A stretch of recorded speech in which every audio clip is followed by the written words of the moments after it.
Ukrainian armed forces have stopped the advancing column of armored combat vehicles of the invading Russian army in the direction of Kupyansk in Kharkiv region, Ukrainian army headquarters reported. 2 tanks with paratroopers and 3 infantry armored fighting vehicles were involved in the attack.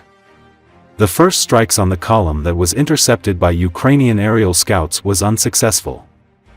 However, later the equipment was damaged by shells fired from drones and its progress was prevented. The paratroopers, who wanted to escape by abandoning the exploded equipment, tried to hide in the forest lane, but they were destroyed by the shells fired from the drones.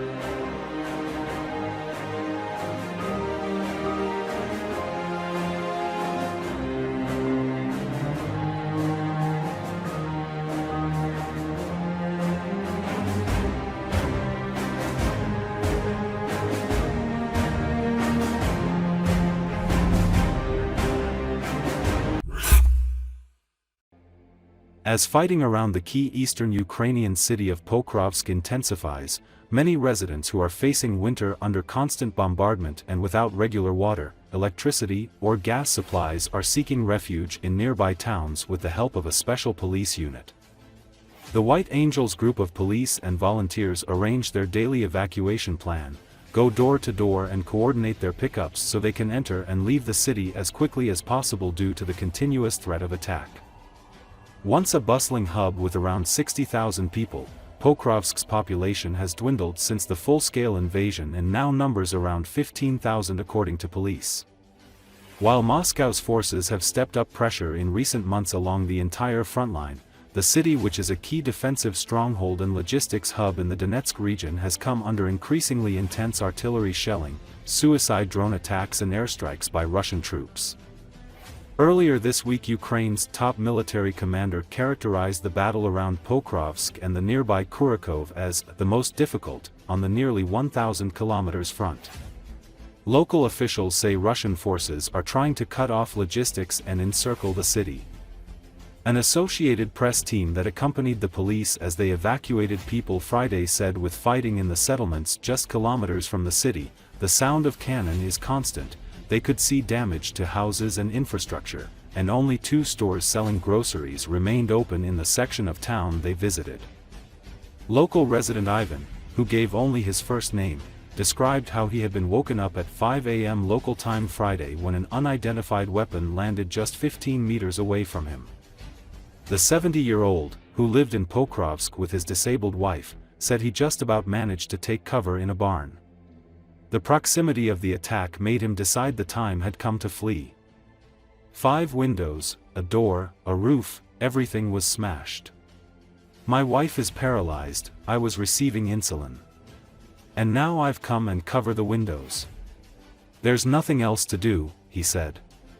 In its daily report Saturday, the General Staff said troops repelled 46 attempts by Russian forces to advance on settlements lying from the southwest to the southeast of Pokrovsk in the last 24 hours.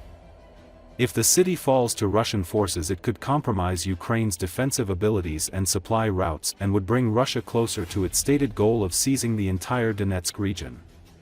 Despite the increasing challenge of surviving in the city, many residents struggle with the decision to leave their homes and lives for safety elsewhere.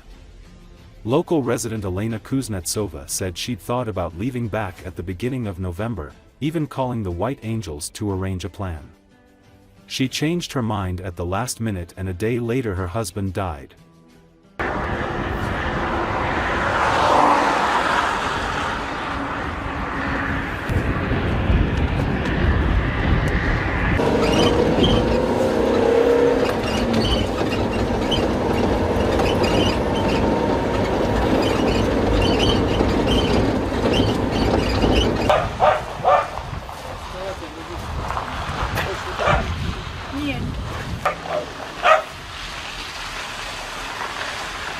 Тяжело дом покидать.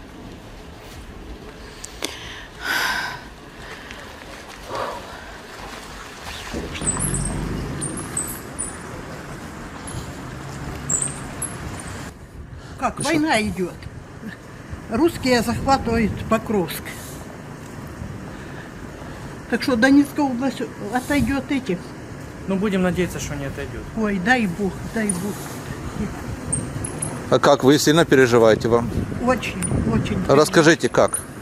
Как? Ну, хочу, чтобы я осталась в Украине, а не в России. Зачем это нужно? Путину я не знаю. Ну, а мы желаем жить в Украине.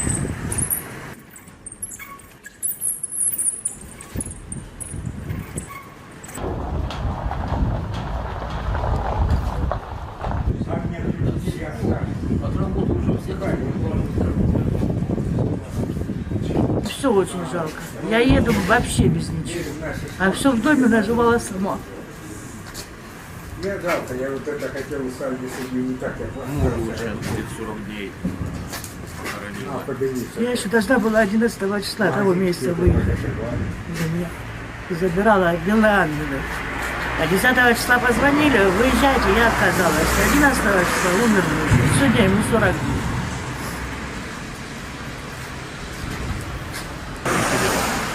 Я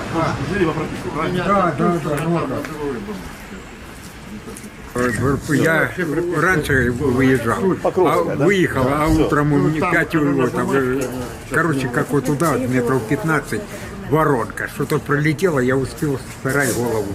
5 окон выскочило, сарая двери, все, с крыши.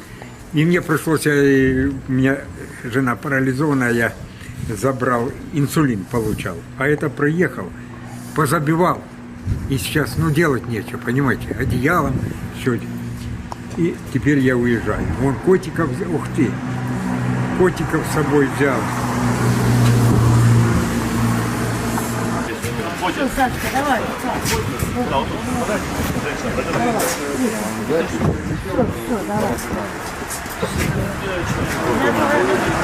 и до свадьбы, может, так доберешься до Светки хотя бы, ровно так.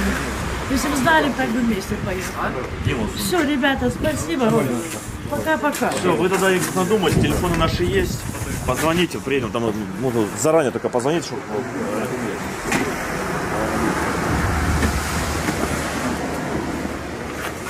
Сумки будут мешать, нет? Ситуація в місті загострюється з кожним днем, що вони обтяжує нашу роботу, тобто не всі місця, де раніше ми могли проїхати, тобто сьогодні ми могли заїхати в район, забрати людей спокійно, зараз під дронами, артилерією, кабами, туди заїхати дуже складно, тобто люди чекають до останнього моменту, після цього вони телефонують нам, надайте нам допомогу. Бували випадки, що люди самі виходили з цих місць, тому дозвонитися до них немає можливості, тобто до перших населених пунктів вони доходять, телефонують, і ми з хлопцями вже виїжджаємо, надаємо допомогу в евакуації.